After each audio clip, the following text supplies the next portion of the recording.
I don't lose sleep for kids sewing my sheets. Having traveled hundreds of miles for many days, 3 wise kings from the east have come to Bethlehem, following a bright star in the sky. They know this star signifies the coming of the new king of Israel. In a small barn, a family, Joseph, Mary, and their new baby Jesus, are surrounded by shepherds and their animals, who have just witnessed the miracle of Jesus' birth. The 3 kings come to join the group and offer gifts of gold, frankincense, and myrrh, and they pay homage to Jesus, recognizing him as Christ, the Messiah. At least, that's the story we are told on Christmas Day, but this picture is not quite right. According to the original tale told in the Gospel of Matthew, the 3 wise men didn't come until after Jesus was born. Traditionally, it is thought that they showed up after 12 days, hence the 12 days of Christmas.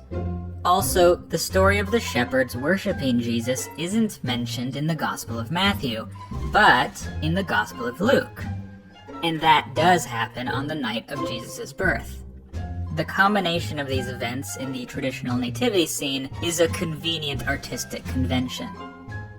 Okay, what else is wrong? Well, how many wise men were there? The Gospel account states, "Now when Jesus was born in Bethlehem of Judea, in the days of Herod the king, behold, there came wise men from the east to Jerusalem." There is no mention of the number of wise men. In the Western Christian tradition, it's assumed there are 3, matching the number of gifts, which seems reasonable to me. But in many parts of the Eastern Christian world, there are thought to have been 12 wise men. Okay, the wise men didn't show up on Christmas Day, and we don't know how many there were. But hang on, there's one more problem. Since when were they called kings?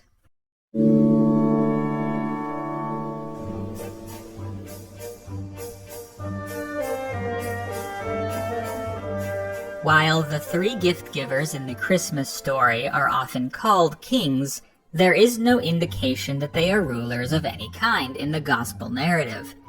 The supposition of their royalty started appearing in the 3rd or 4th centuries. Experts assume they started to be referred to as kings because of passages in the Old Testament, specifically in the books of Isaiah and Psalms. "The Gentiles shall come to your light, and the kings to the brightness of your rising. The kings of Tarshish and of the isles shall bring presents. The kings of Sheba and Seba shall bring gifts." This characterization of them as kings continued into the medieval period, and in many respects continues today. The kings were even given names and countries of origin, which they presumably were rulers of. Depending on the tradition, their names changed, but the Western Church eventually settled on Melchior, Caspar, and Balthazar. Melchior is usually depicted as an old, white-haired king of Persia.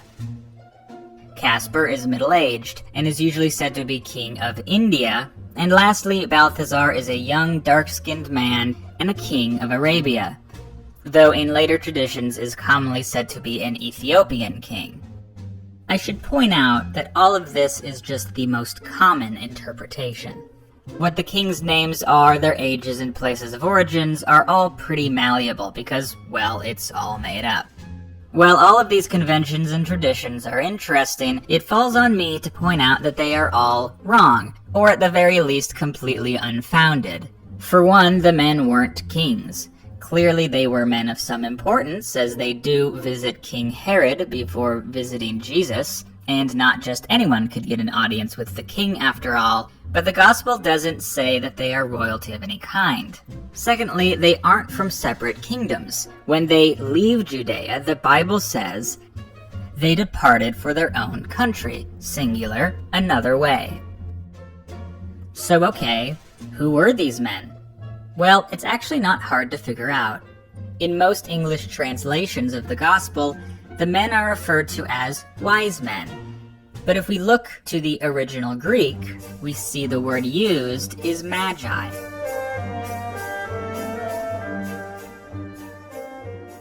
Magi was the name given to Zoroastrian priests.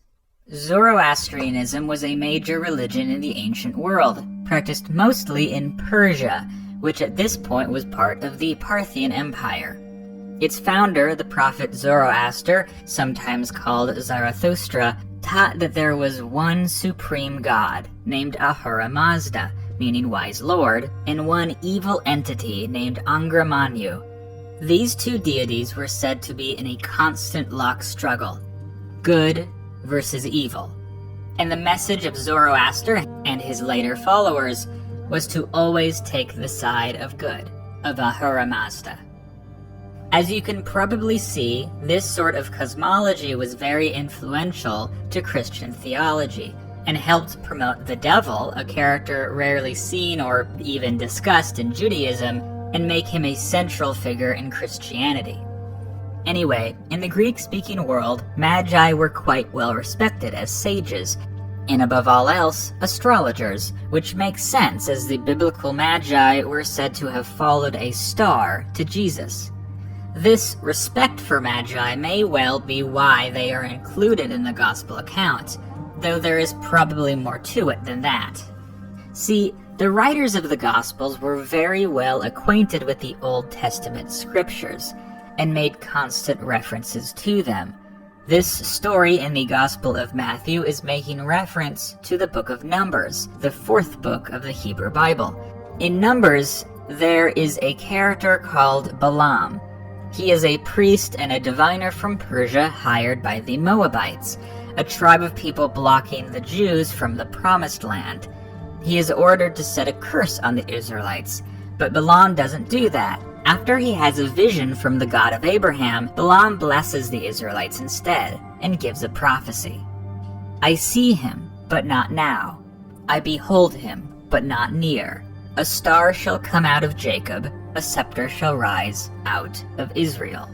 So the author of the Gospel of Matthew is asserting that these magi are coming to fulfill that prophecy. Also, many medieval theologians, like St. Ambrose, linked the Magi with Balaam. They saw the Zoroastrian Magi as coming from the same tradition as Balaam. In fact, some Christians claimed that Balaam and Zoroaster were actually one and the same, though this was not a majority opinion. So, those were the wise men. But what about those gifts? The wise men were said to give gifts of gold, frankincense, and myrrh to the Holy Family. Gold everyone understands. But what are frankincense and myrrh, and what do they mean?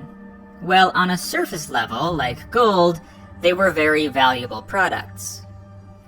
Frankincense is a natural resin that was usually used to make incense, and myrrh is similarly a natural resin, but was more commonly used to make essential oils. Basically, they were both very precious materials used by the wealthy. But the gifts may have had symbolic meaning as well. The gold was meant to represent Christ's kingliness. Frankincense, which was used by the Jews in religious ritual, was meant to represent Christ's godliness. And finally, myrrh, which was often used in embalming and to prepare dead bodies for their funerals, represented Christ's mortality and eventual sacrifice. Traditionally, it was said that Melchior gifted the frankincense, Balthazar gifted the myrrh, and Caspar gifted the gold. But again, none of that is in the Bible account. Whether there were 3 wise men or 12, whether they were kings or astrologers or priests, what really matters is that their story gave us my favorite Christmas carol. See you next time, and happy holidays.